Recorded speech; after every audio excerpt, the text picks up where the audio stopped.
Hey guys, so today's video is going to be all things Samuel related. I'm going to be talking all things pregnancy, preterm labour and NICU with Sam. He was actually a 32-weeker.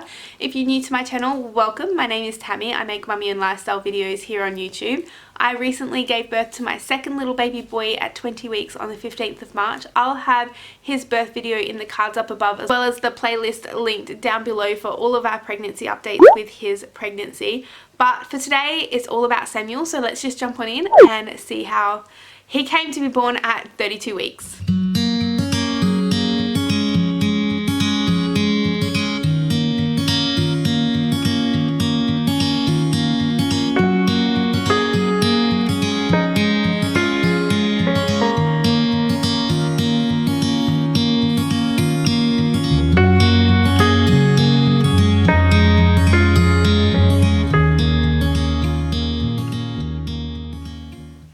Okay, where to begin with this?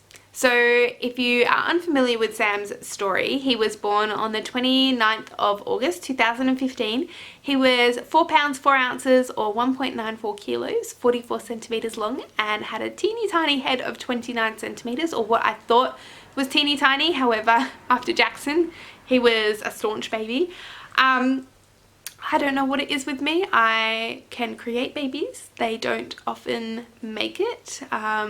Since Samuel's been born, I've had 2 miscarriages, and then obviously Jackson was born sleeping this year. So it's not a issue of conceiving with me. It's definitely an issue of staying pregnant. But let's just jump on in.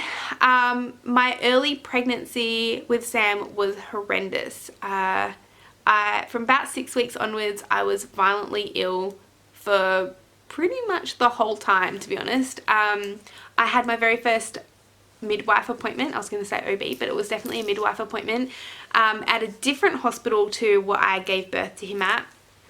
That appointment was terrible. It was terrible. It was a terrible way to introduce somebody into parenthood, if you ask me. The woman that I had, or the midwife that I had, was so focused on how overweight I was that she didn't really acknowledge the fact that I'd been sick. Her, I guess, way to cure morning sickness was to eat jelly beans in the morning, which, if you've been pregnant and you've had really bad morning sickness, you can just imagine the smell of jelly beans first thing in the morning. It didn't work. I don't recommend it at all.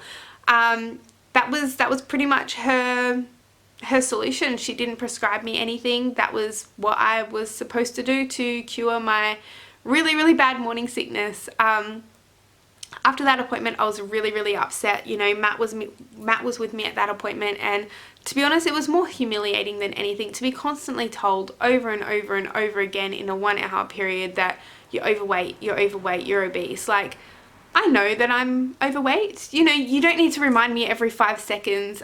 Probably the kicker of that appointment was when she rang to book my ultrasound appointment for my 12-week ultrasound and told the receptionist that I was very obese and it would take longer to see the baby, so to book a double appointment for me. So that pretty much had me leaving in tears, and that was that. Obviously, the jelly beans did not work. I continued to be incredibly sick, and like I said, I changed hospitals after that appointment. I actually, to get around the zoning system, I changed my driver's license and I put my mother-in-law's address so that I could be zoned to the hospital that I wanted to give birth at, which I'm so thankful every day that I did now, considering that he was so early. I ended up having an appointment there at around 12 weeks, I want to say. It was a couple of weeks later, and everything came back fine on my ultrasound and blood work and things like that. But they did want to meet with me just so that they've got everything on their documentation as well. So I went down there, we had our appointment. At that particular appointment, they prescribed me some Maxilon. Maxilon is an anti-nausea medicine, and that really didn't help at all. By this point, I had been having a really hard time with my job. My ex-employers, which is kind of why I had the anxiety with Jackson and being pregnant, just so that you can kind of piece it together. If you haven't seen my pregnancy videos and stuff with Jackson, you probably want to go back and watch them before watching this, because I'll probably refer back to that quite a bit, but I'm rambling. Anyway, I went back in, they prescribed the Maxilon. Obviously it didn't work. A couple of days after that, got pulled aside at work with my practice manager and the head nurse, and they had quite a stern talking to me about how sick I was. And you know, it's morning sickness, it's not like something you can control. I had been late for work nearly every day, and while I felt guilty and sorry about that, it wasn't a huge issue where I worked. Like, you know, the situation that it was in, we could work around it, but they were just very, I guess, unapologetic and unsympathetic to my situation. None of them that had had kids had morning sickness even remotely as close to as bad as mine, and so they just couldn't understand it. And you know, that's fine. I'm just glad that I'm not in that situation anymore, and the workplace that I'm in right now are so supportive and so loving and kind. I'm very thankful for that. Anyway, it was just very stressful. Every day I felt like I was walking on eggshells, and it just got worse throughout my entire pregnancy. At week 15, I had a second appointment with Women's and Children's Hospital, and at that point they finally prescribed me some ondansetron, which did help. So ondansetron, again, is an anti-nausea medicine.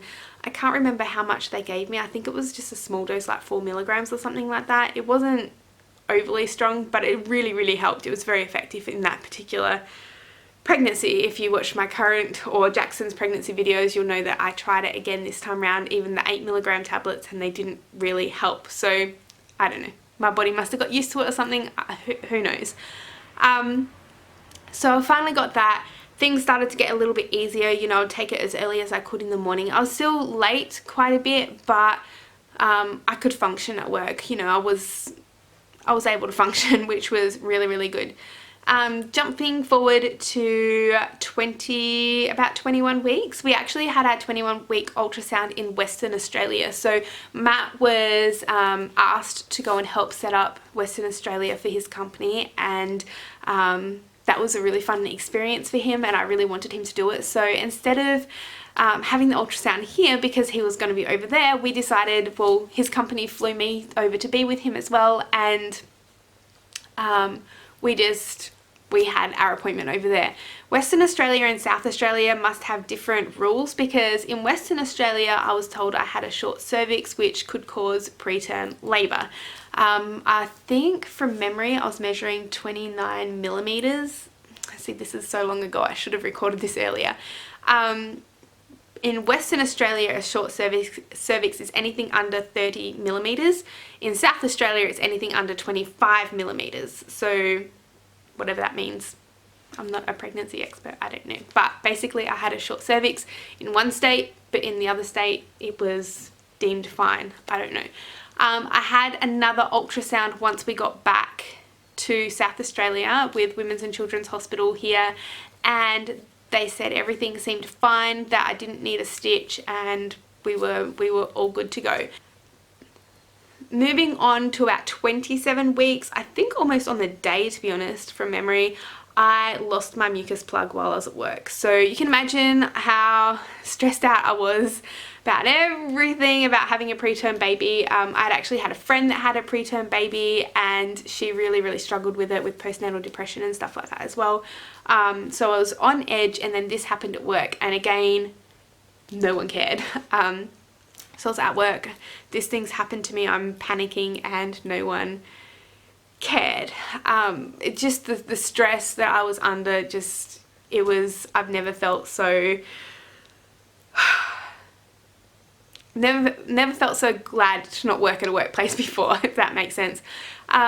So at 27 weeks, yeah, my mucus plug came out, and then at 31 and I think it's either 2 or 3, I went in the morning. So on a Tuesday morning, I went into Women's and Children's to have another internal, vaginal, whatever you want to call it, ultrasound to measure my cervix, just to make sure that everything was still looking okay and it hadn't shortened any further, and which it hadn't. Everything was looking good. They were really happy with it.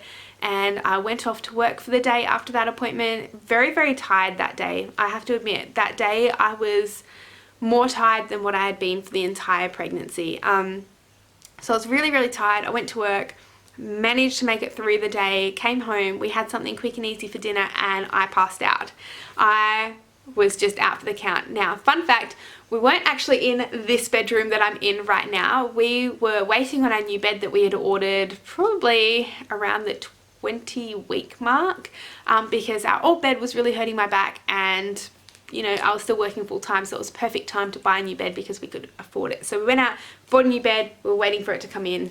You get the gist. So we were actually in the spare room, which is now Samuel's room, and we were in our old bed, which was pushed up against the wall. So there was the wall, and then there was me, and then there was Matt. And at 1 o'clock in the morning, Matt had finished painting the nursery and decided to come to bed.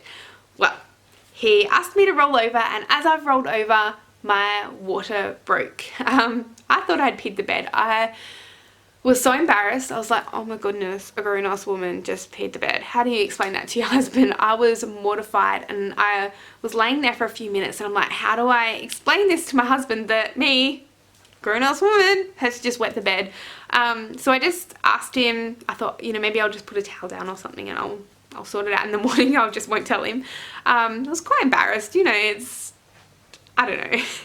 There's nothing to be embarrassed about now. It's just that was pre-kids. After you've had kids, like, it's game over. Who cares? Whatever happens to your body happens. It's just life. But before kids, when you wet the bed, yeah, it's quite embarrassing as a 29-year-old woman.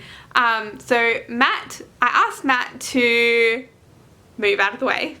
Ideally, get out of bed so I could, you know, at 32 weeks do my roll and get out of bed and go to the toilet. However, he just sat up. So he's sitting up in the bed, and I've had to, at 32 weeks, crawl behind him while leaking amniotic fluid to go to the bathroom because I thought I'd wet the bed. So I've crawled behind him, and I've waddled out to the bathroom, which, mind you, is at the other end of our house. He's laid down and thought, oh, that's a little bit wet. I've screamed my head off when I turned the light on and seen that there was a pink tinge to what I thought was urine, which was actually amniotic fluid. Fun fact, amniotic fluid is very, I wouldn't say slimy, but it's, I guess, oily? No, that's not even the right word for it. Very slick, very, I don't know, it's different. It's not like water, it's very soft. No, if that makes sense. Anyway, so that is all over the floor, drips of it all the way to the bathroom, from one end of the house to the other, all in the bed. It's 1 o'clock in the morning, and I don't know what to do. Obviously, first baby, you don't know what to do. I was freaking out, didn't know what to do. I had another appointment first thing the next morning with my midwives at the hospital at 8:30, so I thought, I'll just go back to bed and we will sort it out in the morning. Well, I cleaned myself up, had a shower, put on a fresh pad, you know, all nice and clean, went to lie down in the bed, and another full gush everywhere. So we got their little orange book out and called the hospital. They told me to come straight down, and we literally had nothing ready. And when I say nothing ready, I mean I had the Wednesday off, and I had planned to go out and buy a baby bag and buy baby stuff because Matt was painting the nursery. I figured we were both fatties that, you know, our baby was going to be fat too. So I only bought 000 clothes, which he didn't even fit into until he was almost 6 months old. We literally had nothing. We were so unprepared. My bag wasn't packed. I had nothing done. I had actually planned on doing it the next day. So we were fussing around the house trying to get stuff, whatever was clean, to put in the bag, and they're waiting for us and waiting and waiting and waiting. We finally roll up at about 2:30 in the morning. They're like, oh yeah, we thought you'd be here about an hour and a half ago. Obviously they thought we were coming from just around the corner, and we had to explain to them that obviously we had nothing packed, so that's what we were doing. We were just trying to be calm. So they were happy with that. They finally took me in. They tested to make sure it was amniotic fluid. It was. At this stage I was having contractions. Braxton Hicks is what they called them, but contractions, and they were probably 5 minutes apart, and they were just, you know, maybe 10 or 20 centimeters, 10 or 20 seconds long. It was really nothing. It just felt like period pain, kind of. Like, I've never really had really bad period pain, so it was just like mild period pain. It wasn't anything excruciating. It wasn't what I thought it was going to be, put it that way.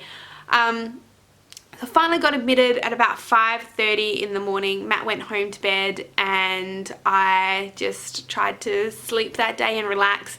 I was 1 centimeter dilated when I got to the hospital, and I continued to be 1 centimeter dilated until the Saturday when Sam was born. So all day Wednesday, all day Thursday, all day Friday, I was having Braxton Hicks contractions, but not dilating. So they didn't really think it was going anywhere. They had given me, I believe, I don't know what it was, magnesium, is that what they give you? I don't know. If you're a nurse, leave it commented down below. But they gave me some medication that I believe started with an M, so long ago now, can't really remember, to stop the contractions and to hopefully stop any more fluid from leaking, because they were really worried about infection and him not having enough in there. So the longer we could keep him in there, the better, they said. So trusted them, we were doing everything that we could do. Come Saturday morning, I had the nurses and doctors come around at about 8:30, roughly around the 8:30 mark. They tested me, checked, did the most oh my gosh. They tested me, they did the most excruciating part, which was see if I was dilated. Again, I was just still 1 centimeter, so nothing was really happening. I was just really tired, just, you know, they were planning on sending me home on Monday, so they obviously thought that it wasn't going anywhere. Then at about 12ish, I started feeling really constipated, which they said was a sign of the medication I'd been on, so I thought nothing really of it. I just felt like I needed to poop. So at about 12:30 when Matt arrived and they brought my lunch out, I asked them for some laxatives and they gave them to me. I tried to go poop. Matt helped me to try and go poop, which thank goodness I didn't, because it would have been a baby. Nothing happened, so I just, yeah, assumed I was constipated. By this stage, the pain started to pick up a little bit. Like, it was not excruciating at all. It wasn't excruciating at all, but the pain was like the contractions were getting closer together, and or Braxton Hicks were getting closer together, and they were just a little bit more painful. So I asked them for some more Panadol and they brought some in, and that was that. At 2:30 I sent Matt home to continue painting the nursery because I was just so tired. Honestly, I'd just eaten lunch. All I wanted to do was sleep. I sent him home. So he left and he finally got downstairs and into the car. It happened to be a football day. So here in Adelaide we have, I guess, Australian rules football. It was a football day, which meant parking was just... you didn't even want to park there. You couldn't find a park. It was incredibly hard. Everything was taken up, and there was like 2-hour parking for event parking near the hospital. So Matt had literally just pulled out of his car park. Somebody had taken it, and then I called him and said, can you come back? And he's like, what's wrong? I'm like, I really need you to come back. Like, I need you to come back now. He's like, what's wrong? I'm like, I don't know. I need you here with me today. Can you please just come back? So he came back, and it took him, I want to say like 45 minutes. Like, he didn't get back until after 3 o'clock, like almost 3:30, 20 past 3 I think he got back. Like, that's how long it took him to get a car park and get back inside. So he finally got that. He came back in, and at this stage I'm really uncomfortable, and then it escalated so fast. So we pushed the buzzer and asked for stronger painkillers. I thought that by far, like, I was just starting labor. I thought that this was the start of it. I've got, you know, 8 hours or 13 or 18 hours of this, and it's just going to get so much worse. So I'm bracing myself for this excruciating pain. Then all of a sudden, I think at about I remember it being 3:45, and I was literally on the side of the bed. I was holding the sheets, and I'm like, you need to get the doctor here now. I need this epidural. Like, this is the start. I can't do this. This is so painful. Like, I was screaming at the nurses, telling them I needed an epidural. The doctors came in at, about 3:45, and they looked at me. They literally looked, and they did their thing, their rough thing that they do. And they said that they could feel the baby's head. He was right there, and we needed to go straight up to labour and delivery because he was going to be born right now. And I remember the entire way up them telling me I just had to pant it out. I wasn't allowed to push, and all I could say to them was, get me that epidural! Like, I was so mad at them for letting it get this far, and they were trying to calm me down and explain to me that unfortunately it was too late for an epidural and that the baby was going to be here in the next 20 minutes. The epidural, by the time they could get somebody to me, would be an hour at least. So that was that. Literally got into the room, got moved over to the bed. Fun fact, the nurse that delivered, or the second nurse shift after Jackson was delivered, was actually the nurse that delivered Samuel, so that was very sweet. He was born at 4:30, like 45 minutes from the time I was like literally in pain thinking this is the start of labor. Based on what I'd seen on YouTube, he was born. There was no epidural. They gave me gas afterwards, like, why? I had 2 puffs of it. I'm like, why have I got this? And they're like, oh, we thought you might need it. I'm like, I've already had the baby. Like, what is going on here? But yeah, that was his birth. I'm so thankful that Samuel actually came out breathing. That morning, I should say that we actually had the doctors come around, like the Nicu doctors come around and tell me all the things that could go wrong with Samuel. The fact that he would come out not breathing, they would have to resuscitate him, and then all these other health issues that could come with being born at 32 weeks. I am very happy and thankful to say that that wasn't the case. Sam came out breathing. I was able to hold him straight away just for a few minutes, but that time means more to me than I can even express. But about 10 minutes after he was born, they took him away into NICU. I made Matt go with them. I didn't want him to be left alone because I didn't want there to be a mix-up. I'd probably been watching too many horror stories before that happened, and I just really didn't want there to be a mix-up and for my baby to get lost or sent home with the wrong parents. So Matt went with him.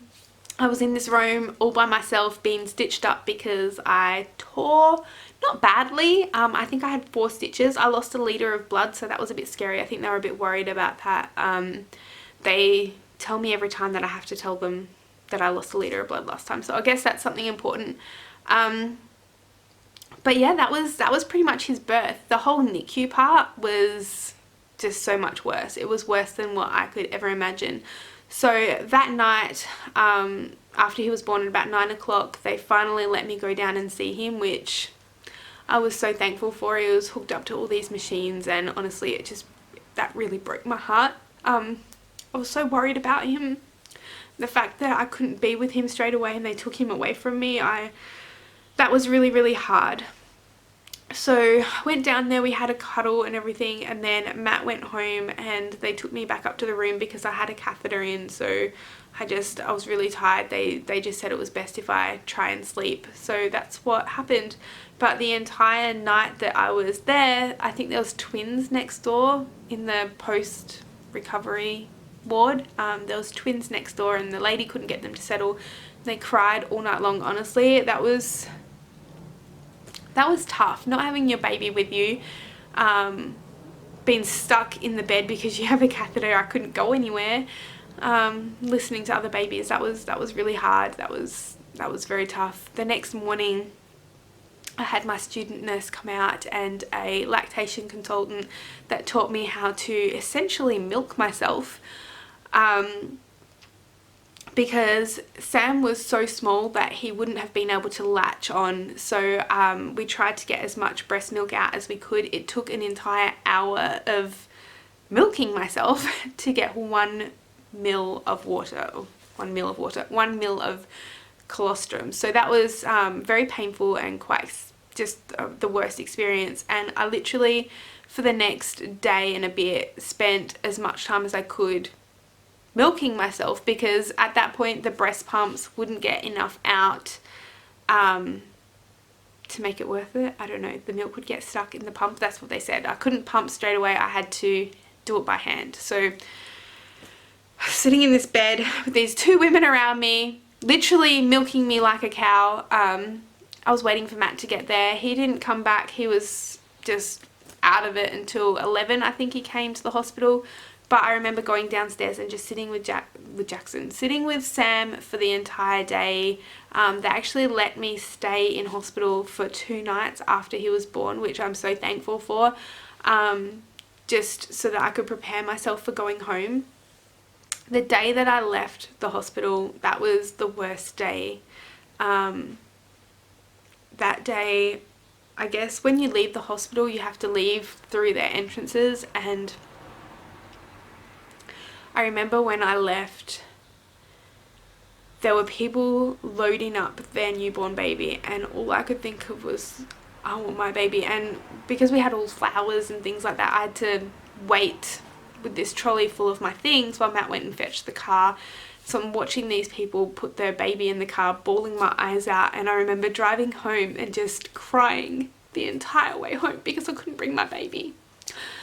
And I don't even know why I'm getting upset about it, because he came home and he's healthy. I think this is all Jackson emotions coming back up, but I remember coming home and I was literally on the couch in the fetal position, bawling my eyes out because I just needed Sam so much that Matt just cracked it at me, absolutely lost it, put me in the car and took me back down to Sam just so I could have a cuddle and make sure he was okay. And then we came home again. So basically what happened was, my routine after he was born was that we would leave here at say 6 o'clock in the morning so that Matt could get to work on time. He would drop me off at the hospital. I would see Sam, like he was in like this little section. I would go and get a breast pump. I would pump every 3 hours throughout the day while holding him, and I learned how to feed him through his gravity gavage tube, so the one where you hold it up and the food goes down through his nose into his belly. I learned how to do all that. I would be at the hospital until probably 8 o'clock at night when Matt had been and visited, and we'd spent some time together as a family, and then we would come home, try and eat some food. I would be doing washing, anything that I could, helping Matt paint. Essentially we would be trying to get ready to bring Sam home till 1 o'clock in the morning, when I would completely just pass out. Then I'd have to get up an hour and a bit later to pump again, to clean all that up, go back to bed, and then get up again at 5 o'clock in the morning to get ready to go to the hospital. Like, that was what it was like for me for the entire 21 days that Sam was in the NICU ward. In terms of what happened while we're in the NICU ward, the first day Sam was just in there, they were giving him glucose, I believe, because he didn't have any body fat on him. He couldn't control his blood sugars and his temperature, so they were giving him glucose and caffeine, and I can't remember what else. I think there was something else. And then the second day they put him under the lights for jaundice, so he had that for I think a day and a half. He was under the lights. I think at 4 days we got transferred from Scbu 1 to Scbu 2, I think. And at that point we were lucky enough to go into this little private section, which I'm so thankful for, because it just, I don't know, I could be in there with him. I held him all day, you know, doing the kangaroo cuddles and things like that, which was so precious to me. And I kind of zoned the entire hospital out, and I just focused on what was happening with me and Sam. And I think that helped. In some ways it was good, in some ways it was bad, because I wasn't really socializing with other mums, but I really just couldn't deal with that. Being alone in that room with just me and him, with the nurses coming in every 3 hours or whatever, but me essentially doing his cares. At least I felt like I was in control of that situation, if that even makes sense. I think at 5 days, about 5 or 6 days, I'm getting it probably wrong now, but I think he came out of the humi crib thing, or isolate, and he was put into just a normal bed. Yeah, I think around then. And we could have literally brought him home at that stage. He was still on the monitor, but all the tubes and everything had been taken out. He was doing really, really well. The only reason why we couldn't bring him home early was because he was under the 2.5 kilo birth weight. So he had to be 35 weeks and above 2.5 kilos in order for us to bring him home early. And pretty much when he was 35 weeks, we literally brought him home. We had a stay in what they call their family suite. There's a NED program, NED program, that they run at Women's and Children's, where you learn how to care for your baby at home. There's a nurse that's with you 24 hours a day, but essentially you're in this little room that's kind of like an apartment, so you have to do it all yourself. That went really, really well. Well, for Matt, it went really, really well. He slept completely through the entire night. Me, I woke up to every single sound of him. It was definitely a different experience. I got up, I fed him, I burped him, I changed his bottom, like I did everything every 3 hours like I was supposed to, like it was set on an alarm, and I did really, really well. I was so proud of myself. I remember the nurse coming in the next morning, and she asked us how we slept, and I said, I don't know, Matt, how did we sleep? Because he slept through, but me, I don't know, I was just so happy to be with him throughout the entire night that honestly it didn't bother me at all. The lack of sleep was the first time I actually felt like I had some energy in that whole 3-week period, just because I got to be with him the entire time. During that time we also did like a first aid course, CPR. They gave us lots of training and stuff like that in terms of looking after our premature baby, so that was really good. I wish that every parent got that CPR class, at least the CPR part of it, before they went home. I think that that was really helpful to us. When we did get out of the hospital, I can't tell you the joy of taking our baby home for the first time and not having to leave him, because every single night that we did leave him I was literally in the same state of like fetal positions, rocking and crying, or trying to keep myself so busy that I didn't have time. I know that there was one night where I literally had to run down to the mall to get 5-0 clothes because we had nothing to bring him home in. So I survived, you know. It was tough. Bringing him home was the best thing that could have happened. In the beginning we had a Nicu nurse. One of the nurses that was looking after him in the hospital would come out and visit us every other day.